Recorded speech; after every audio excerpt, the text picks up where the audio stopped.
ഭൂമിയിലെ മനുഷ്യരെ സംബന്ധിച്ചിടത്തോളം ഏറ്റവും മാരകമായിട്ടുള്ള ജീവി ഏതായിരിക്കുമെന്നാണ് നമ്മൾ കരുതുക? ആനയോ കടുവയോ കാട്ടുപോത്തോ കരടിയോ ഒക്കെ ആയിരിക്കും, അല്ലെങ്കിൽ വിഷപ്പാമ്പുകളോ കൊമ്മൻ സ്രാവോ ഒക്കെ ആവും എന്നാണ് നമ്മളൊക്കെ കരുതുക. പക്ഷെ അതല്ല, ഭൂമിയിലെ ഏറ്റവും മാരകമായിട്ടുള്ള ജീവി കൊതുകാണ്. ഇത്തിരി പോന്ന കൊതുക്. മനുഷ്യ ചരിത്രത്തിൽ മനുഷ്യർ ഇത്രയും പേടിച്ച ഒരു ജീവി വേറെയില്ല. റോമാ സാമ്രാജ്യത്തെ പേടിപ്പിച്ച് വിറപ്പിച്ചതും പതനത്തിലെത്തിച്ചതും കൊതുകാണ്. പട്ടാളക്കാർക്ക് മൊത്തം മലമ്പനി വന്നാൽ പിന്നെ എന്ത് യുദ്ധം, പിന്നെ എന്ത് സാമ്രാജ്യം. ചെങ്കിസ് ഖാനും അബ്രഹാം ലിങ്കനും ജോർജ് വാഷിങ്ടണും റൂസ്വെൽറ്റും കെന്നഡിയും ഒക്കെ മലേറിയയുടെ കെടുതി സ്വയം അനുഭവിച്ചവരായിരുന്നു. മഹാനായ അലക്സാണ്ടർ ചക്രവർത്തി മരിച്ചത് ഇത്തിരി പോന്ന ഒരു കൊതുക് കടിച്ച് കിട്ടിയ രോഗം കൊണ്ടാണ്.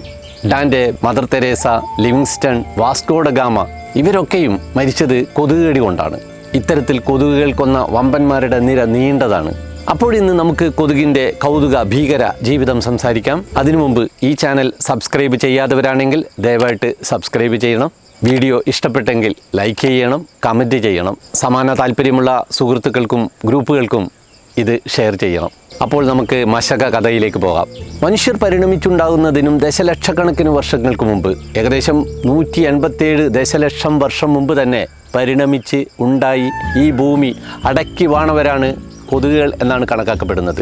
അതായത് മനുഷ്യരായിട്ടുള്ള നമ്മൾ പരിണമിച്ചുണ്ടായിട്ട് 2 ലക്ഷം വർഷമേ ആയിട്ടുള്ളൂ. അന്നു മുതൽ നമ്മൾ തുടങ്ങിയതാണ് ഇവരുമായിട്ടുള്ള പൊരുതലും. കൊതുക് കടിയിലൂടെ പിടികൂടി മനുഷ്യരെ ഏറ്റവും കൂടുതൽ കൊന്ന രോഗം മലമ്പനി തന്നെയാണ്. ചതുപ്പ് പനി എന്നാണ് ഇറ്റാലിയൻ ഭാഷയിൽ മലേറിയ എന്ന വാക്കിൻ്റെ അർത്ഥം. അതായത് ചതുപ്പിൽ നിന്നുയരുന്ന വൃത്തികെട്ട മണം ആണ് ഇതിന് കാരണമെന്നായിരുന്നു കരുതിയിരുന്നത്. എന്നാൽ നമ്മുടെ കേരളത്തിൽ വ്യാപകമായിട്ട് മലമ്പ്രദേശങ്ങളിലൊക്കെ ഈ പനി വന്നപ്പോൾ ചിലപ്പോൾ ഈ മലമ്പ്രദേശങ്ങളിൽ വന്നതുകൊണ്ടായിരിക്കാം മലമ്പനി എന്ന് പേരിട്ടത്. അല്ലെങ്കിൽ ഈ മലേറിയയിലെ ആദ്യ ഭാഗം ചേർത്തുകൊണ്ടുണ്ടാക്കിയ ഒരു പനിയാവുകയും ചെയ്യാം. ഇത്രയും പണ്ട് നമ്മുടെ കൂടെ കൂടിയ ഈ കൊതുകുകളെ തുരത്താനാണ് നമ്മൾ ശ്രമിച്ചുകൊണ്ടിരിക്കുന്നത്. പഠിച്ച പണി 18 നോക്കിയിട്ട് നമ്മൾ തോറ്റ് തുന്നം പാടിയത് മാത്രമാണ് മെച്ചം. അതായത് ദശലക്ഷക്കണക്കിന് വർഷങ്ങളിലൂടെ അതിജീവനത്തിനായിട്ടുള്ള പലതരത്തിലുള്ള അനുകൂലനങ്ങൾ നേടിയിട്ടാണ് അവരിന്ന് ബാക്കിയായിട്ട് നമുക്ക് ചുറ്റും കറങ്ങി പറന്ന് മൂളി കളിയാക്കി കുത്തി നമ്മുടെ ഉറക്കം കെടുത്തിക്കൊണ്ടിരിക്കുന്നത്. ഭൂമിയിൽ ഇതുവരെ നടന്ന എല്ലാ യുദ്ധങ്ങളിലും പ്രകൃതി ദുരന്തങ്ങളിലും മരിച്ചതിനേക്കാൾ ഏറെയാണ് കൊതുകുകളെ കൊണ്ട് മാത്രം മരിച്ച മനുഷ്യരുടെ എണ്ണം. കൊതുകുകൾ പരത്തിയ രോഗങ്ങൾ മൂലം ഇതുവരെയായിട്ട് ഭൂമിയിൽ 5200 കോടി മനുഷ്യർ മരിച്ചിട്ടുണ്ടാവും എന്നാണ് കണക്കാക്കപ്പെടുന്നത്. അത് ഇതുവരെ ഭൂമിയിൽ ജനിച്ച് മരിച്ചുപോയ മനുഷ്യരുടെ പകുതിയോളം വരും. ഇത് പഴയ കഥ മാത്രമല്ല, ഇപ്പോഴും ഭൂമിയിലെ ഏറ്റവും വലിയ കൊലയാളികൾ കൊതുകുകൾ തന്നെയാണ്. WHO കണക്ക് പ്രകാരം ഇപ്പോഴും ഓരോ വർഷവും ഭൂമിയിലെ പല ഭൂഖണ്ഡങ്ങളിൽ, ആഫ്രിക്കയിലും തെക്കൻ അമേരിക്കയിലും ഏഷ്യയിലുമുള്ള പിന്നോക്ക രാജ്യങ്ങളിൽ 10 ലക്ഷത്തോളം മനുഷ്യരാണ് മരിച്ചുകൊണ്ടിരിക്കുന്നത്. ഷഡ്പദങ്ങളുടെ കൂട്ടത്തിൽ കുലിസിഡെ കുടുംബത്തിൽപ്പെട്ടവരാണ് കൊതുകുകൾ. കുലിസിഡെ എന്നാണ് പറഞ്ഞത്, കുൽസിത എന്നല്ല. ലോകത്തെങ്ങുമായിട്ട് 3570-ലേറെ കൊതുകിനങ്ങളെ ഇതുവരെയായിട്ട് കണ്ടെത്തിയിട്ടുണ്ട്. ഇനിയും കണ്ടെത്താനുണ്ടാവും എന്നുള്ളത് ഉറപ്പുമാണ്. ഇന്ത്യയിൽ 404 സ്പീഷീസുകളുണ്ട്. നമ്മുടെ കേരളത്തിൽ 18 ജനുസുകളിലായിട്ട് 153 ഇനം കൊതുകുകളുണ്ട്. എല്ലാ കൊതുകുകളും നമുക്ക് പ്രശ്നക്കാരല്ല. വിരലിൽ എണ്ണാവുന്ന ഇനം കൊതുകുകൾ മാത്രമേ നമുക്ക് രോഗങ്ങൾ ഉണ്ടാക്കുന്നുള്ളൂ. അതിലെ തന്നെ പെൺകൊതുകുകൾ. 3 ജോഡി കാലുകളും 1 ജോഡി ചിറകുകളും മാത്രമുള്ള ഈ കുഞ്ഞു പ്രാണിയുടെ പറക്കൽ ശേഷി അത്ഭുതകരമാണ്. ആൺകൊതുകുകൾ ഒരു സെക്കൻഡിൽ 400 മുതൽ 600 പ്രാവശ്യം അവരുടെ ചിറകുകൾ വിറപ്പിച്ചുകൊണ്ടിരിക്കും. ആ വിറപ്പിക്കലാണ് നമ്മൾ മൂളലായിട്ട് കേൾക്കുന്നത്. അനോഫിലസ് കൊതുകുകൾക്ക് മണിക്കൂറിൽ 1 മുതൽ 2 കിലോമീറ്റർ വരെ വേഗതയിൽ തുടർച്ചയായിട്ട് 4 മണിക്കൂർ വരെ പറക്കാൻ പറ്റും. അതായത് ഒറ്റ രാത്രി കൊണ്ട് 12 കിലോമീറ്റർ വരെ ദൂരത്തിൽ ഇവർക്ക് എത്താൻ പറ്റും.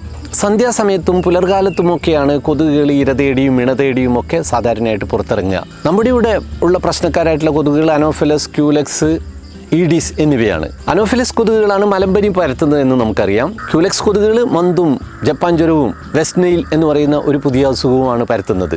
ഇപ്പോഴേറ്റവും പ്രശ്നക്കാർ ഈഡിസ് കൊതുകുകളാണ്. അവരാണ് ഡെങ്കിപ്പനി പരത്തുന്നത്. കൂടെ ചിക്കൻ ഗുനിയയും സിക്കയും കൂടി അവർ പരത്തുന്നുണ്ട്. ഇതുകൂടാതെ സാധാരണമായിട്ടല്ലാത്ത തരത്തിലുള്ള ഒരു മന്ത് പരത്തുന്ന മൻസോണിയ എന്ന് പറയുന്ന വിഭാഗത്തിലുള്ള കൊതുകുകളും നമ്മുടെ നാട്ടിലുണ്ട്. ഏഡിസ് കൊതുകുകളിൽ തന്നെ ഏഡിസ് ഈജിപ്റ്റി, ഏഡിസ് അൽബിപെക്ടസ് എന്ന് പറയുന്ന 2 ഇനം കൊതുകുകളുണ്ട്.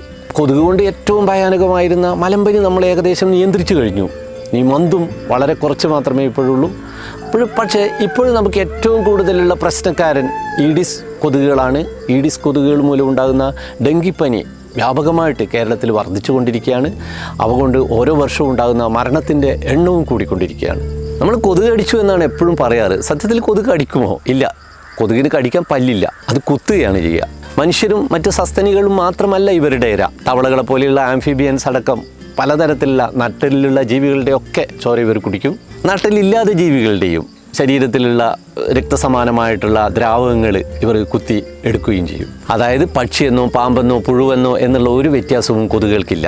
അതായത് കടിച്ചു കഴിഞ്ഞ് കുറച്ച് കഴിയുമ്പോഴുണ്ടാകുന്ന ഒരു ചൊറിച്ചലും തിണർപ്പും വേദനയും ഒക്കെ ആണ് കൊതുക് കടിച്ചു എന്നുള്ളതിൻ്റെ ലക്ഷണമായിട്ട് ബാക്കിയുണ്ടാകുക. വേറെ വലിയ പ്രശ്നങ്ങളൊന്നും സാധാരണഗതിയിൽ ഉണ്ടാവാറില്ല. ഇതൊന്നുമല്ല പ്രശ്നം. ഇതിൽ ചില കൊതുകുകൾ രോഗമുള്ളവരുടെ രക്തം കുടിച്ചിട്ട് വരികയാണെങ്കിൽ അവ നമുക്ക് എട്ടിൻ്റെ പണി തരും. അതായത് നമ്മളെ കുത്തി ചോര ഇവർ സിറിഞ്ചിലെ പോലെ വലിച്ചെടുക്കുമ്പോൾ സുഖമായിട്ട് ഒരു സ്ട്രോയിൽ എന്നതുപോലെ തുടർച്ചയായിട്ട് രക്തം നമ്മുടെ രക്തക്കുഴലിൽ നിന്നും ഇവരെ വയറിലേക്ക് ഇങ്ങനെ ഒഴുകിക്കൊണ്ടിരിക്കണമല്ലോ. അതായത് കടിച്ച ആൾക്ക് വേദനയൊന്നും പറ്റാനും പാടില്ല. വളരെ വേഗത്തിൽ അയാൾ തല്ലി കൊല്ലുന്നതിന് മുമ്പ് തന്നെ പരമാവധി രക്തം ഇവയുടെ വയറിൽ നിറയുകയും വേണം. അപ്പോൾ അതിനുള്ള പണി ഇവർ ചെയ്യുന്നുണ്ട്. വളരെ നേർത്ത ഒന്നിലധികം കുഴലുകളുള്ള ഒരു പ്രബോസിസ് എന്ന് പറയുന്ന ഒരു നീളൻ തുമ്പിക്കൈയാണ് ഇവർ നമ്മുടെ ശരീരത്തിലെ തൊലിയുടെ ഉള്ളിലേക്ക് പതുക്കെ കുത്തി അമർത്തുന്നത്. ഇതുകൊണ്ട് നമ്മുടെ തൊലിക്കടിയിലുള്ള ചെറു രക്തക്കുഴലുകൾ മുറിച്ച് അകത്ത് കിടക്കണം. അപ്പോൾ നമ്മുടെ ശരീരം സ്വാഭാവികമായിട്ടും എല്ലാ മുറിവുകളോടുമുള്ള പ്രതികരണമുണ്ട്. നമ്മുടെ രക്തം നഷ്ടപ്പെടാതിരിക്കാനുള്ള പണിയൊക്കെ നമ്മുടെ ശരീരവും ചെയ്തുകൊണ്ടിരിക്കും. അതായത് രക്തക്കുഴൽ മുറിഞ്ഞ സ്ഥലത്ത് നിന്നും പുറത്തേക്ക് രക്തം പോകാതിരിക്കാൻ വേണ്ടിയിട്ട് രക്തം കട്ട കെട്ടിച്ചിട്ട് അല്ലെങ്കിൽ ക്ലോട്ടിങ് ചെയ്യാൻ ശ്രമിക്കും. അവിടെ പ്ലേറ്റ്ലെറ്റുകൾ കുമിഞ്ഞുകൂടാൻ ശ്രമിക്കും. രക്തക്കുഴലുകൾ സങ്കോചിച്ചിട്ട് രക്തത്തിൻ്റെ ഒഴുക്കിനെ കുറക്കാൻ ശ്രമിക്കും. ഇതൊക്കെ നമ്മുടെ ശരീരം ചെയ്യുന്ന പ്രവൃത്തികളാണ്. അപ്പോൾ ഇതൊക്കെ ഉണ്ടായിക്കഴിഞ്ഞാൽ രക്തം ഇഷ്ടം പോലെ കിട്ടില്ല. അതിനെതിരായിട്ട് കൊതുകുകൾ ചെയ്യുന്നത് ആദ്യം രക്തം കുടിക്കുന്നതിന് മുമ്പ് ഈ കുഴൽ കുത്തി ഇറക്കിയ ഉടനെ തന്നെ അതിൻ്റെ പ്രത്യേകതരം ഉമിനീര് ഇതിൻ്റെ ഉള്ളിലേക്ക് കുത്തിവെക്കുകയാണ്. ഓരോ കൊതുകിലും വ്യത്യസ്ത അളവിലും സ്വഭാവത്തിലുമുള്ള പ്രോട്ടീനുകളായിരിക്കും ഉമിനീരിലുണ്ടാവുക. ഇവയിൽ ചിലത് രക്തം കട്ട പിടിക്കാതെ നോക്കും, രക്തക്കുഴലുകൾ ചുരുങ്ങാതെ നോക്കും. ഇങ്ങനെയൊക്കെ പരമാവധി രക്തം വേഗത്തിൽ ഉള്ളിലേക്ക് വരാനുള്ള പണിയൊക്കെ ആ പ്രോട്ടീനുകൾ ചെയ്യും. പക്ഷേ ചിലപ്പോൾ ഈ പ്രോട്ടീനുകളും അതിലുള്ള മറ്റ് ചില ഘടകങ്ങളും നമുക്ക് നല്ല അലർജി ഉണ്ടാക്കുന്നവയാകും. നമ്മുടെ രോഗപ്രതിരോധ സംവിധാനത്തിൻ്റെ ഒരു പ്രതികരണമാണ് അലർജി എന്നുള്ളത്. അതും വ്യക്തികളിൽ വ്യത്യാസമുണ്ടാകും. ആദ്യമായിട്ട് കടിച്ച ഒരു സ്പീഷീസ് കൊതുകിൻ്റെ ഉമിനീരിലെ പ്രോട്ടീനോടുള്ള പ്രതികരണമായിട്ട് നമ്മുടെ ശരീരങ്ങൾ ആൻറ്റിബോഡികൾ ഉണ്ടാക്കി കഴിഞ്ഞിരിക്കണമെന്നില്ലല്ലോ. പിന്നീട് അത്തരത്തിലുള്ള വേറൊരു കൊതുക് നമ്മളെ കടിക്കുകയാണെങ്കിൽ മുന്നേ നമ്മുടെ ശരീരത്തിൽ ഉൽപ്പാദിപ്പിക്കപ്പെട്ടിട്ടുള്ള ആ പ്രോട്ടീനെതിരെയുള്ള ആൻറ്റിബോഡി പുതുതായിട്ട് വന്നിരിക്കുന്ന ഈ ഉമിനീരുമായിട്ട് പ്രതിപ്രവർത്തിക്കും. അതിൻ്റെ ഭാഗമായിട്ട് നമ്മുടെ രക്തത്തിലെ ബേസോഫിൽ കോശങ്ങൾ ഹിസ്റ്റമിൻ എന്ന് പറയുന്ന ഒരു രാസഘടകം ഉൽപ്പാദിപ്പിക്കും. ഈ ഹിസ്റ്റമിനാണ് നമുക്ക് ചൊറിച്ചിലൊക്കെ അനുഭവപ്പെടുന്നത്. മറ്റ് അന്യപദാർത്ഥങ്ങളിലൊക്കെ നമ്മളെ ശരീരത്തിലേക്ക് കയറിയാലൊക്കെ നമ്മളെ ശരീരം ഇത്തരത്തിലുള്ള ഹിസ്റ്റമിൻ പുറപ്പെടുവിക്കും. അതുകൊണ്ടാണ് നമുക്ക് തുമ്മലും ചില തരത്തിലുള്ള കടന്നലുകളൊക്കെ കടിച്ചു കഴിഞ്ഞാലൊക്കെ നമ്മുടെ ശരീരം വീർക്കുന്നതുമൊക്കെ ഈ ഹിസ്റ്റമിൻ്റെ ഉൽപ്പാദനം മൂലമാണ്. ഇപ്പോൾ സാധാരണയായിട്ട് നമ്മൾ ഇങ്ങനെയുള്ള ഹിസ്റ്റമിൻ മൂലമുണ്ടാകുന്ന പ്രശ്നങ്ങൾ ജലദോഷമായാലും ചൊറിയായാലും വീർക്കലായാലും ഒക്കെ ഒഴിവാക്കാൻ വേണ്ടിയിട്ട് ഹിസ്റ്റമിൻ്റെ പ്രവർത്തനം കുറക്കാൻ വേണ്ടിയിട്ട് ആൻറ്റി ഹിസ്റ്റമിനുകൾ എന്ന് പറയുന്ന മരുന്നുകളാണ് സാധാരണയായിട്ട് കഴിക്കുക. അവിൽ, ക്ലോർഫെനിറമീൻ മാലേറ്റ്, സെട്രിസിൻ എന്നൊക്കെ പറയുന്ന പലതരത്തിലുള്ള ഗുളികകൾ നമ്മൾ പലപ്പോഴും കഴിച്ചിട്ടുണ്ടാവും. ഇതുകൂടാതെ സ്ഥിരമായിട്ട് നമ്മൾ ഒരേ തരം കൊതുകുകൾ തുടർച്ചയായിട്ട് ധാരാളമായിട്ട് കടിക്കുകയാണെങ്കിൽ നമ്മുടെ ശരീരത്തിൻ്റെ ഈ പ്രതികരണവും കുറഞ്ഞു വരും. അതോടെ ചൊറിയലും കുറയും. ചിലർക്ക് ഈ ചൊറിയൽ മാത്രമല്ല തിണർപ്പുകളും സ്കിൻ റാഷസും ഒക്കെ ഉണ്ടാവുകയും ചെയ്യും.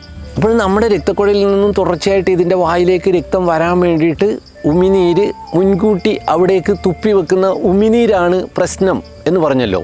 പക്ഷേ ഈ ഉമിനീര് കൊണ്ടുള്ള ഈ ചൊറിച്ചലും തിണർപ്പും ഒന്നുമല്ല പ്രധാന പ്രശ്നം. ഈ ഉമിനീരിൽ ചിലപ്പോൾ ഇതിനു മുമ്പേ അത് കടിച്ച രോഗമുള്ള ഒരാളുടെ രക്തത്തിലുള്ള രോഗാണുക്കൾ, ചില പരാത വിരകളുടെ കുഞ്ഞുങ്ങൾ ഒക്കെ ഉണ്ടാവും.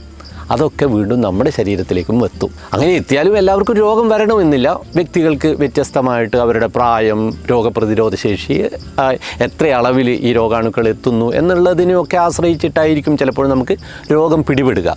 എങ്കിലും രോഗം പിടിപെടാനുള്ള വലിയൊരു സാധ്യത എവിടെയുണ്ട്. ഈ തുപ്പൽ പരിപാടികളിലൂടെ മനുഷ്യർക്ക് രോഗം നൽകുന്നതിൽ ഈച്ചകൾ കഴിഞ്ഞു കഴിഞ്ഞാൽ രണ്ടാം സ്ഥാനം കൊതുകുകൾക്കാണ്. ഇവരുടെ ഈ തുപ്പൽ കൊണ്ടാണ് പ്രശ്നം. ഈച്ചകൾ കൊണ്ട് നമുക്ക് പകർന്നു കിട്ടുന്ന പല രോഗങ്ങളും നമുക്ക് ചില വയറിളക്കവും അതുപോലെയുള്ള ചെറിയ പ്രശ്നങ്ങളെ ഉണ്ടാക്കാറുള്ളൂ പലപ്പോഴും. അതുകൊണ്ടാണ് നമ്മൾ രക്ഷപ്പെട്ടു പോകുന്നത്. മലമ്പനി, മന്ത്, മഞ്ഞപ്പനി, dengue, chikungunya, Zika, West Nile, ഇങ്ങനെ നിരവധി രോഗങ്ങളാണ് കൊതുകുകൾ പരത്തുന്നത്. ഇനി പെൺകൊതുകുകൾ മാത്രം എന്തുകൊണ്ടാണ് നമ്മളെ ഇങ്ങനെ കുത്തുന്നത് എന്നുള്ളതാണ് അടുത്ത ചോദ്യം. പ്രധാന കാരണം ആൺകൊതുകുകൾക്ക് ഈ ചോര വേണ്ട എന്നുള്ളത് തന്നെയാണ്.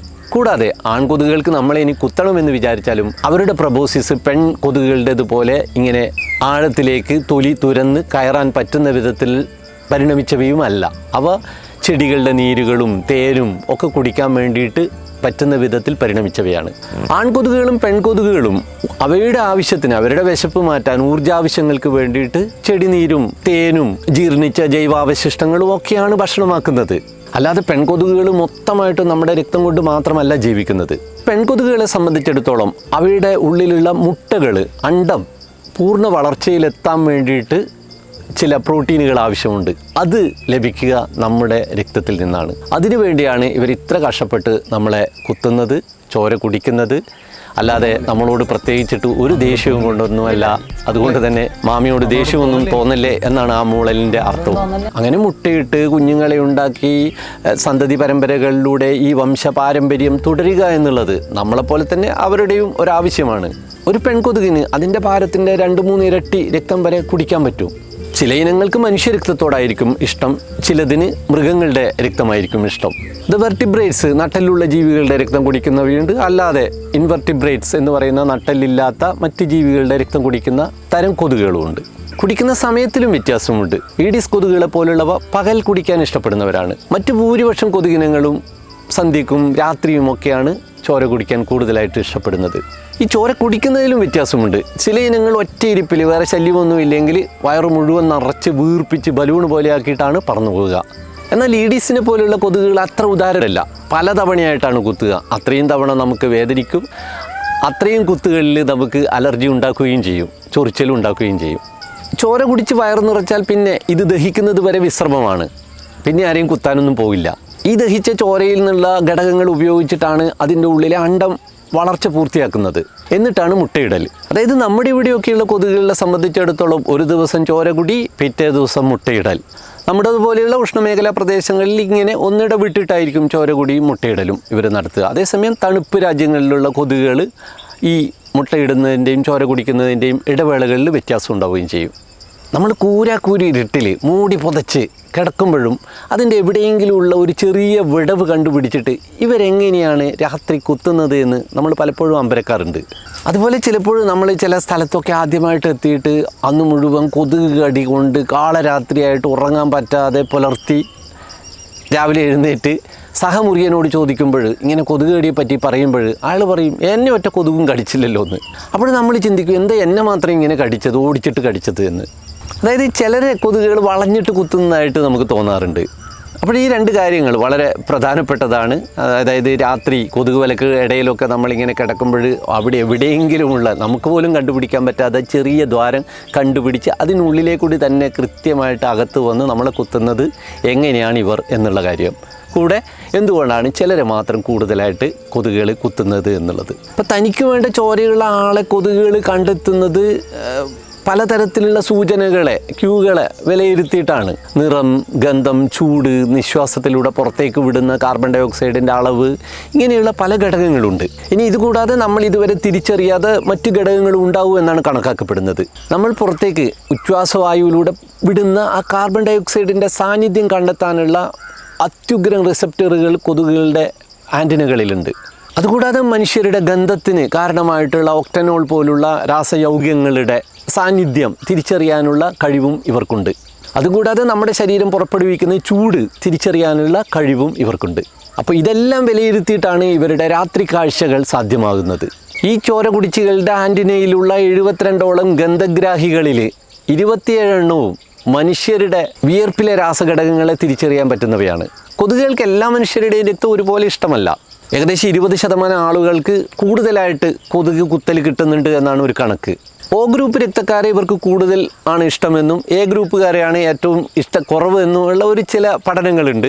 അതിനിടയിലായിരിക്കും മറ്റു ഗ്രൂപ്പുകൾ എന്നും. പക്ഷേ ആ പഠനത്തിന് വേണ്ടിയിട്ട് അത്രയധികം സാമ്പിളുകളൊന്നും ഉപയോഗിച്ചിട്ടില്ല എന്നുള്ളത് കൊണ്ട് തന്നെ അതിനെ അത്രമാത്രം വിശ്വസനീയമായിട്ട് കണക്കാക്കുന്നുമില്ല. എങ്കിലും കൊതുകുകൾക്ക് ചില പ്രത്യേക ഇഷ്ടങ്ങൾ ഉണ്ട് എന്നുള്ളത് ഉറപ്പാണ്. ചില പാരമ്പര്യ ജനിതക ഘടകങ്ങളും ചിലരെ കൊതുകുകാന്ത ശരീരമാക്കിയിട്ട് മാറ്റുന്നുണ്ട്. സ്വതവേ ശരീരം നന്നായിട്ട് ചൂടാകുന്നവർ, നന്നായിട്ട് വിയർക്കുന്നവർ, കുളിയും വൃത്തിയാക്കലും ഒന്നുമില്ലാതെ ധാരാളം വിയർപ്പും അഴുക്കും ഒക്കെ ആയിട്ട് ജീവിക്കേണ്ട സാഹചര്യങ്ങളിലുള്ളവർ, ധാരാളം ബാക്ടീരിയകൾ ശരീരത്തിലുള്ളവർ, മദ്യപിച്ചവർ, ഗർഭിണികൾ, ഇവരുടെയൊക്കെ ശരീരം കണ്ടെത്താൻ കൊതുകുകൾക്ക് പ്രത്യേക കഴിവുണ്ട്. നിറങ്ങളോടുള്ള ഇഷ്ടവും പലതരം കൊതുകുകൾക്ക് പലതരത്തിലാണ്. ഇതും ആളുകളെ കണ്ടെത്താനുള്ള ഒരു സൂചനയായിട്ട് ഉപയോഗിക്കാറുണ്ട്. പക്ഷെ അതൊക്കെ വളരെ അടുത്തെത്തിക്കഴിഞ്ഞാൽ മാത്രമേ അത്തരത്തിലുള്ള വ്യത്യാസമൊക്കെ അവർക്ക് മനസ്സിലാവുകയുള്ളൂ. ചില കൊതുകുകൾക്ക് അമോണിയ വലിയ ഇഷ്ടമുള്ള മണമാണ്. അതായത് വിയർപ്പ് പഴക്കമായവർ, കുടിക്കാതെ അഴുക്ക് വസ്ത്രവുമായിട്ട് ദിവസങ്ങളോളം കഴിയുന്നവർ, അവരെ കൂടുതലായിട്ട് കൊതുകുകൾ സ്നേഹിക്കും, ഉറപ്പാണ്. ആൺകൊതുകിൻ്റെ കണ്ണിന് നേരെ താഴെ ഇരുവശത്തേക്കുമായിട്ടുള്ള ആൻറ്റിനകളും നടുവിൽ നീളത്തിൽ മരനീരും മധുവും ഒക്കെ കുടിക്കാനുള്ള നീളൻ പ്രൊബോസിസും കൂടെ പൽപ്പും ഉണ്ടാവും. വിടർന്ന തെങ്ങോല പോലെയുള്ളതാണ് ആൺകൊതുകുകളുടെ ആൻറ്റിന. ആൺമൂത്തുകളിലും ഇത്തരം വിടർന്ന ആൻറ്റിനകൾ നമ്മൾ കാണാറുണ്ട്. പെൺകൊതുക് പ്രസരിപ്പിക്കുന്ന ഫിറമോൺ ഗന്ധങ്ങളെ അന്തരീക്ഷത്തിൽ നിന്നും വേഗത്തിൽ പിടിച്ചെടുക്കാൻ സഹായിക്കുന്നതാണ് ഇത്തരത്തിലുള്ള വിടർന്ന ആൻറ്റിനകൾ.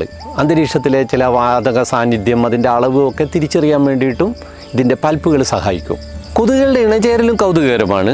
ആകാശത്തു നിന്ന് പറന്ന് തന്നെ ഇണചേരുന്ന തരം സ്വഭാവമുള്ളവരാണ് കൊതുകുകൾ പലതും. അതിനായിട്ട് ആൺകൊതുകുകൾ പെൺകൊതുകുകൾ വരാൻ സാധ്യതയുള്ള സ്ഥലങ്ങളിൽ കൂട്ടമായിട്ട് ഇങ്ങനെ പറന്ന് കളിക്കുന്നുണ്ടാവും. സ്വാമിങ് എന്ന് പറയും.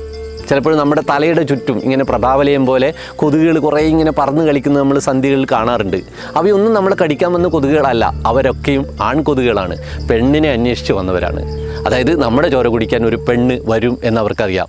അങ്ങനെ വന്ന പെൺകൊതുകുകൾ ഈ കൂട്ടത്തിലേക്ക് കയറി അതിൽ ഏറ്റവും നന്നായിട്ട് ചിറകടിക്കുന്ന ഉഷാറുള്ള ഒരാൺകൊതുകിനെ തിരഞ്ഞെടുക്കുകയാണ് ചെയ്യുക. ഒരു തരം സ്വയംവരം. ഇനി ഇഷ്ടപ്പെട്ടില്ലെങ്കിൽ അവനെ പിൻകാലുകൊണ്ട് തള്ളി തൊഴിച്ച് അകറ്റുകയും ചെയ്യും. ഒരു പ്രാവശ്യം ഇണചേർന്നാൽ പിന്നെ ജീവിതത്തിൽ ഇണചേരലേ ആവശ്യമില്ല. ആവശ്യമായത്ര ഒരു ജീവിതകാലം മുഴുവൻ ഇട്ട് കൂട്ടേണ്ട മുട്ടകൾക്ക് വേണ്ടത്ര ബീജം അപ്പോഴും തന്നെ അവ ശേഖരിച്ചു വെക്കും. ഇനി കൊതുകുകൾ മുട്ടയിടുന്നതിന് ഇടം തിരഞ്ഞെടുക്കുന്നതിലും വ്യത്യാസങ്ങളുണ്ട്. എന്തായാലും വെള്ളത്തിലും അതിന് സമീപവുമാണ് ഇവ മുട്ടയിടുക. വെള്ളമില്ലാതെ ഒരു ജീവിതം കൊതുകുകൾക്കില്ല. അനോഫലസ് കൊതുകുകൾക്ക് ശുദ്ധജലമാണ് ഇഷ്ടം. ക്യൂലെക്സ് കൊതുകിനെ സംബന്ധിച്ചിടത്തോളം ശുദ്ധമോ അഴുക്ക് വെള്ളമോ എന്തായാലും പ്രശ്നമില്ല. ഇനി ഏഡിസ് കൊതുകുകളെ സംബന്ധിച്ചിടത്തോളം വലിയ അളവിലുള്ള വെള്ളമല്ല അവർക്ക് വേണ്ടത്, ഒരു കുമ്പിൾ വെള്ളം. മുറ്റത്തും പറമ്പിലുള്ള ചിരട്ടയിലോ ചെറിയ കളിപ്പാട്ടങ്ങളുടെ ഉള്ളിലോ ടയറിൻ്റെ ഉള്ളിലോ അല്ലെങ്കിൽ നമ്മളെ വീട്ടിന് അകത്ത് വെച്ചിരിക്കുന്ന ചെടിച്ചട്ടിയുടെ അരികിലുള്ള വെള്ളത്തിലോ ഫ്രിഡ്ജിനടിയിലുള്ള ട്രേയിലോ ഒക്കെയുള്ള ഇത്തിരി വെള്ളം മതി അവർക്ക് മുട്ടയിടാൻ. അതാണ് അവർക്കിഷ്ടം. 200ഓളം മുട്ടകൾ ഒരു കൊതുക് ഒറ്റ വട്ടം ഇടും. ക്യൂലെക്സ് കൊതുകുകൾ കെട്ടുവെള്ളത്തിൻ്റെ ആകൃതിയിലുള്ള എഗ് റാഫ്റ്റ് ഒരു കൂട്ടമായിട്ടാണ് മുട്ടയിടുക. മുട്ടകൾ പരസ്പരം ഒട്ടിച്ചേർന്ന് നിൽക്കുന്നത് കാണാം. സൂക്ഷിച്ചു നോക്കിയാൽ നമുക്ക് ഇത് വെള്ളത്തിൽ ഇങ്ങനെ പൊങ്ങിക്കിടക്കുന്നത് കാണാൻ പറ്റും. അനോഫലസ് മുട്ടകളെ പൊങ്ങി നിൽക്കാൻ സഹായിക്കുന്നത് മുട്ടക്ക് അരികുകളിലുള്ള ചിറക് പോലെയുള്ള ഒരു ഭാഗമാണ്. മൺസൂണിയ കൊതുകുകളും കൂട്ടമായിട്ട് മുട്ടയിടുന്നതാണെങ്കിലും അവയുടെ ആകൃതിക്ക് ചില വ്യത്യാസങ്ങളുണ്ട്. രസകരമായിട്ടുള്ള ഒരു മുട്ടയിടൽ സ്വഭാവം കാണിക്കുന്നവയാണ് ആർമിജറസ് ഫ്ലേവസ് എന്ന് പറയുന്ന ഇനം കൊതുകുകൾ. ആർമിജറസ് വിഭാഗത്തിൽപ്പെട്ട മറ്റു കൊതുകുകളൊന്നും കൂട്ടമായിട്ടല്ല മുട്ടയിടുക. പക്ഷേ ഈ പറഞ്ഞ സ്പീഷീസ് മാത്രം കൂട്ടമായിട്ട് മുട്ടയിടും. അത് അവയുടെ കാലുകൾക്കിടയിൽ ഇറുക്കി പിടിച്ചിട്ട് അതും കൊണ്ട് പറന്നു പോയിട്ട് ഈ മുട്ട നിക്ഷേപിക്കേണ്ട സ്ഥലം കണ്ടെത്തുകയാണ് ചെയ്യുക. മുളന്തണ്ടുകളുടെ അകംഭാഗത്ത് പൊള്ളയായ ഭാഗത്തുള്ള അല്പം വെള്ളമാണ് ഇവരുടെ മുട്ട കൊണ്ടിടാനുള്ള പ്രദേശം. അതിനുവേണ്ടി ഈ മുളയുടെ അരികളിലുള്ള ചെറിയ ദ്വാരങ്ങളിലൂടെ ഈ കാലിൽ ഇറുക്കി കൊണ്ടുവന്ന മുട്ടകൾ തിരികെ തള്ളി ഉള്ളിലാക്കുകയാണ് അവർ ചെയ്യുക. കരയിലിട്ടാൽ ഉണങ്ങി നശിച്ചു പോകുന്നവയാണ് കൊതുകുകളുടെ മുട്ടകൾ. അതുകൊണ്ടാണ് അത് വെള്ളത്തിലോ വെള്ളത്തോട് ചേർന്നുള്ള സ്ഥലങ്ങളിലോ ഇവ മുട്ടയിട്ട് വെക്കുന്നത്. എന്നാൽ ഈഡിസ് കൊതുകുകളുടെ മുട്ടകൾ ഒരു വർഷത്തോളം നശിക്കാതെ കഴിയും. അതുകൊണ്ടാണ് ഏഷ്യക്കാരായിട്ടുള്ള ഈഡിസ് ആൽബോപിക്ടസിൻ്റെ മുട്ടകൾ അമേരിക്കയിലും ഒക്കെ എത്തുന്നത്. കപ്പലുകളിൽ കൊണ്ടുപോകുന്ന പലതരം സാധനങ്ങളിലൊക്കെ ഒട്ടിപ്പിടിച്ചിട്ട് ഇത് അവിടെ എത്തുകയും അവിടെ എത്തിയതിന് ശേഷം ആ മുട്ടകൾ വിരിഞ്ഞ് അവിടെ കൊതുകുകളാവുകയും ചെയ്യും. 1-2 ദിവസം കൊണ്ട് ഈ മുട്ടകൾ വിരിഞ്ഞ് ലാർവ പുറത്തേക്ക് വരും. അവരെയാണ് നമ്മൾ കൂത്താടി എന്ന് വിളിക്കുന്നത്. ശരിക്കും കൂത്താടികളാണവർ. കുടിച്ച് കൂത്താടുക എന്നുള്ള ഒരു പ്രയോഗം മലയാളത്തിലുണ്ടല്ലോ. കുടിയന്മാരുടേതുപോലെ ലെവലില്ലാതെ വളഞ്ഞു പൊളഞ്ഞുള്ള സഞ്ചാരമാണ് ഇവരുടേത്. അല്ലെങ്കിൽ പാമ്പുകൾ പോലെ ശരീരം വളച്ചും പിണച്ചും ഒക്കെ ഇങ്ങനെ നീങ്ങുന്നുണ്ടാവും പുറകോട്ട്. വെള്ളത്തിൽ ജീവിക്കുന്ന ഇവരെ സംബന്ധിച്ചിടത്തോളം മത്സ്യങ്ങളെ പോലെ വെള്ളത്തിലുള്ള ഓക്സിജനെ ഉപയോഗിച്ച് ശ്വസിക്കാനുള്ള കഴിവില്ല. അവർക്ക് ജീവൻ നിലനിർത്താനുള്ള ഓക്സിജൻ പുറത്ത് തന്നെയാണുള്ളത്, അതായത് വെള്ളത്തിന് പുറത്ത്, അന്തരീക്ഷത്തിൽ. അനോഫലസ് ഒഴികെയുള്ള മറ്റ് കൊതുക് കൂത്താടികൾക്കൊക്കെ അവരുടെ പിറകുവശത്ത് നീളമുള്ള ഒരു സൈഫൺ പോലെയുള്ള ഒരു ട്യൂബ് ഉണ്ടാവും, അതിൻ്റെ തലക്ക് ഒരു ദ്വാരവും. ഇത് മുകളിലോട്ട് വെള്ളത്തിൻ്റെ ഉപരിതലത്തിൽ വെച്ചിട്ട് പുറത്തുനിന്നുള്ള ഓക്സിജൻ അവർക്ക് വലിച്ചെടുത്ത് ശ്വസിക്കാൻ പറ്റും. അതുകൊണ്ട് തന്നെ ജലോപരിതലത്തിൽ തലകുത്തനെ ഇങ്ങനെ പൊങ്ങിക്കിടന്ന് ഈ സൈഫൺ ഭാഗം മുകളിലേക്ക് ഉയർത്തി വെച്ചിട്ടായിരിക്കും ഇവർ വിശ്രമിക്കുക. അനോഫലസ് കുത്താടികൾക്ക് ഈ സൈഫൺ സംവിധാനമില്ല. വാലറ്റത്ത് സ്പൈറക്കിൾ എന്ന് പറയുന്ന ഒരു ശ്വസന ദ്വാരമാണുള്ളത്. ജലോപരിതലത്തിന് സമാന്തരമായിട്ട് പൊങ്ങിക്കിടന്നാണ് ഇവർ ഈ ദ്വാരം മുകളിലേക്ക് ഉയർത്തിപ്പിടിച്ച് ശ്വസിക്കുക. മൻസോണിയ കൊതുകുകളുടെ സൈഫണിൻ്റെ അഗ്രം ഒരു മുള്ളു പോലെയാണ് ഉണ്ടാകുക. വെള്ളത്തിൽ പൊങ്ങിക്കിടക്കുന്ന കുളവാഴ പോലെയുള്ള സസ്യങ്ങളുണ്ടല്ലോ, അവയുടെ വേരുകളിൽ വായു അറകൾ ഉണ്ടാവും. അതുകൊണ്ടാണ് അവ ഇങ്ങനെ പൊങ്ങിക്കിടക്കുന്നത്. ഈ വായു അറകളിലേക്ക് ഇവരുടെ മുള്ളുകൊണ്ട് കുത്തി തുരന്ന് അതിനുള്ളിലുള്ള വായു എടുത്തിട്ടാണ് ഇവർ ശ്വസിക്കുന്നത്. അതുകൊണ്ട് തന്നെ ഇത്തരത്തിലുള്ള ചെടികളില്ലെങ്കിൽ, കുളവാഴകളില്ലെങ്കിൽ മൻസോണിയ കൊതുകുകളുടെ ലാർവകൾ ബാക്കിയാവുകയില്ല. വെള്ളത്തിലെ സൂക്ഷ്മജീവികളും അഴുകിയ ജൈവ പദാർത്ഥങ്ങളും ഒക്കെയാണ് ഇവരുടെ ഭക്ഷണം. ഈ കൂത്താടികൾ 4 പ്രാവശ്യം ഉറപൊഴിച്ച് വളർന്നിട്ടാണ് പ്യൂപ്പാവസ്ഥയിലേക്ക് പോവുക. പ്യൂപ്പക്കൂടിൽ നിന്നും 1-2 ദിവസം കൊണ്ട് തന്നെ രൂപാന്തരം സംഭവിച്ച് സർവാഭരണ അല്ലെങ്കിൽ സർവായുധ വിഭൂഷണനോ വിഭൂഷയോ ആയിട്ട് പുറത്തേക്ക് വരികയാണ് ചെയ്യുക. 7 മുതൽ 10 ദിവസം വരെയാണ് ഇവയുടെ ജീവചക്രം. ഇങ്ങനെ കൊമ്പും ചിറകുമായിട്ട് പുറത്തു വരുന്ന പെൺകൊതുക് 1 മാസം വരെ ജീവിക്കും. ആൺകൊതുകുകൾക്ക് അത്ര ജീവിതകാലമില്ല, 10-15 ദിവസം മാത്രമാണ് അവർക്ക് ആയുസ്സുള്ളത്. ഇവരും പ്യൂപ്പാവസ്ഥയിൽ നിന്ന് പുറത്തേക്ക് വന്ന ഉടനെ തന്നെ ഇണചേരാനൊന്നും പറ്റില്ല. ഇണചേരാൻ പറ്റുന്ന വിധത്തിൽ അവരുടെ ലൈംഗിക അവയവം കോൺ തിരിഞ്ഞിട്ടാണ് ഉണ്ടാകുക. അവ പൂർണ്ണ രൂപത്തിലേക്ക് വരാൻ പിന്നെയും കുറേ ദിവസം വരും. അതുകൊണ്ടാണ് കുറച്ച് വൈകിയിട്ട് ഇവർക്ക് ഇണചേരാനും പറ്റൂ. കൊതുകുകൾ എങ്ങനെയാണ് പരിണമിച്ചുണ്ടായത് എന്നതിനെ പറ്റിയിട്ടുള്ള ഏകദേശ ധാരണകളൊക്കെ നമുക്കുണ്ട്. 187 ദശലക്ഷം വർഷം മുമ്പായിരിക്കും ഇവ പരിണമിച്ചത് എന്നാണ് കണക്കാക്കപ്പെടുന്നത്. എങ്കിലും 99 ദശലക്ഷം വർഷം മുമ്പുള്ള ഒരു കൊതുകിൻ്റെ ഫോസിലാണ് നമുക്ക് ലഭിച്ചതിൽ വെച്ചിട്ട് ഏറ്റവും പഴക്കമുള്ള ഫോസിൽ.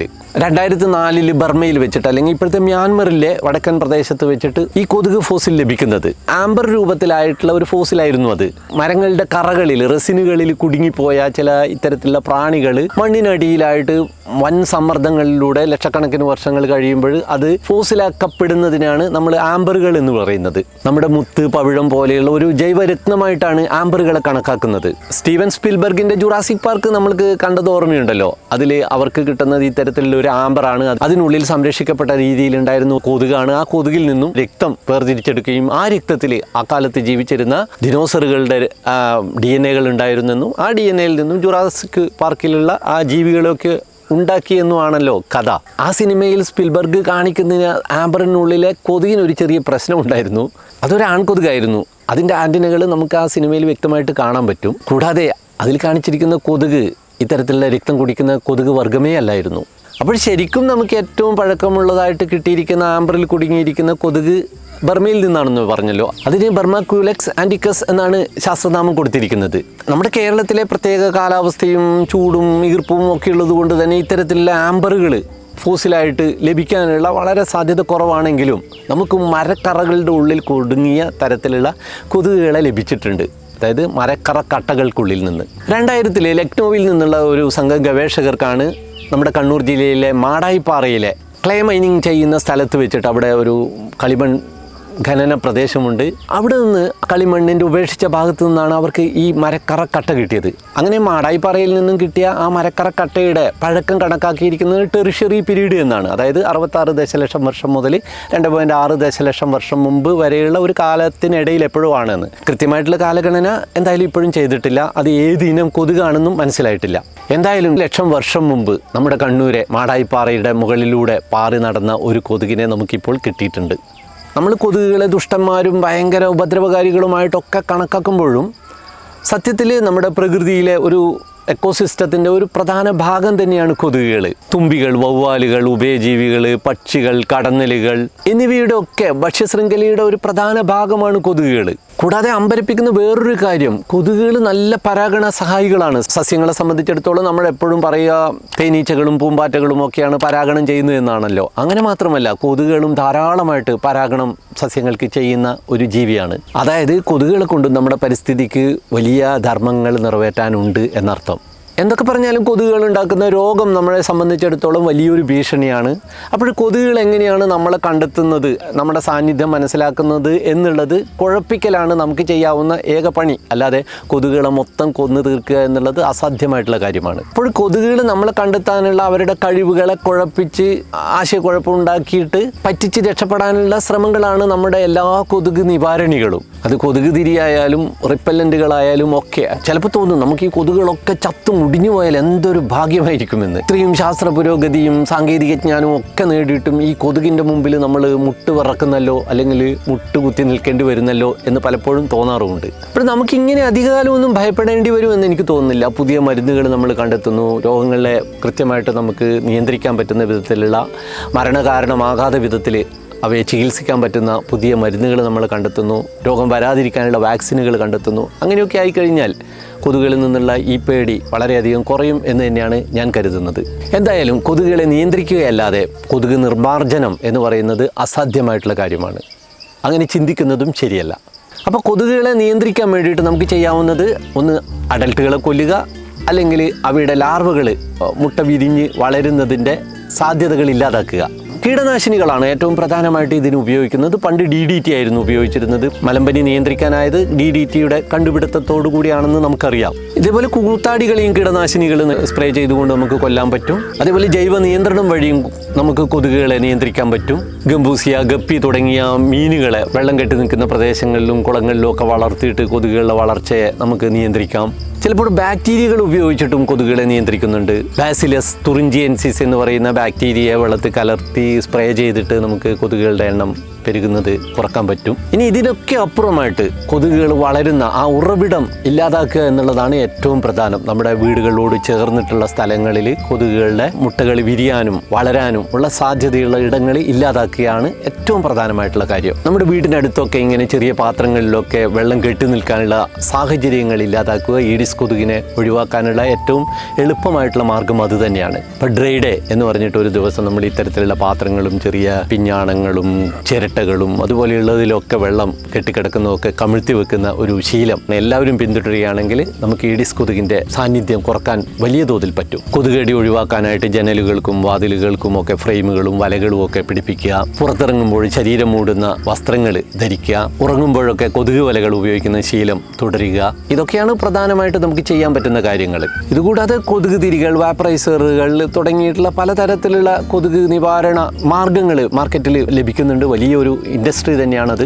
പക്ഷേ അവയൊക്കെ അത്യാവശ്യ ഘട്ടങ്ങളിൽ, ഏറ്റവും അത്യാവശ്യ ഘട്ടങ്ങളിൽ വളരെ കുറഞ്ഞ സമയത്തേക്ക് ഉപയോഗിക്കുക എന്നതിലപ്പുറം വ്യാപകമായിട്ട് വലിയ സമയം നമ്മൾ ഇത് ഉപയോഗിക്കുന്നത് തീർച്ചയായിട്ടും പ്രശ്നങ്ങൾ നമുക്കുണ്ടാക്കും. അതുപോലെയാണ് അൾട്രാസൗണ്ട് ഉപയോഗിച്ചിട്ടൊക്കെ ഇവയൊക്കെ നമുക്ക് ഓടിക്കാൻ പറ്റും എന്നൊക്കെയുള്ള തരത്തിലുള്ള ചില പരസ്യങ്ങൾ ഓൺലൈനിലൊക്കെ നമുക്ക് കാണാറുണ്ട്. ഇതൊക്കെ വെറുതെ പറയുന്നതാണ്. അത്തരത്തിലുള്ള ഇലക്ട്രോണിക് ഉപകരണങ്ങൾ കൊണ്ടൊന്നും പ്രത്യേകിച്ചിട്ട് ഗുണമുള്ളതായിട്ടൊന്നും തെളിഞ്ഞിട്ടില്ല. അതായത് കൊതുകുകളുമായിട്ടുള്ള ഒരു സഹവർത്തിത ജീവിതം മാത്രമേ നമുക്ക് സാധ്യമാവുള്ളൂ. നമുക്ക് കൂടുതൽ രോഗങ്ങളെ നിയന്ത്രിക്കാൻ വേണ്ടിയിട്ടുള്ള മരുന്നുകളും അവ തടയാനുള്ള വാക്സിനുകളും ഒക്കെ കണ്ടെത്തുന്നതോടു കൂടിയിട്ട് ചിലപ്പോൾ ഇവർ നമുക്ക് വലിയ പ്രശ്നക്കാരല്ലാതെ ആവുകയും ചെയ്യും. അപ്പോൾ ഞാൻ വിജയകുമാർ ബ്ലാത്തൂർ ഇത്തരത്തിലുള്ള വളരെ ചെറിയ പ്രാണികൾ തൊട്ടിട്ട് വളരെ വലിയ സസ്തനികൾ വരെയുള്ള നമ്മുടെ ചുറ്റുമുള്ള ജീവലോകം പരിചയപ്പെടുത്തുന്ന അടുത്ത വീഡിയോയുമായിട്ട് ഉടൻ വരാം. അതുവരേക്കും വണക്കം.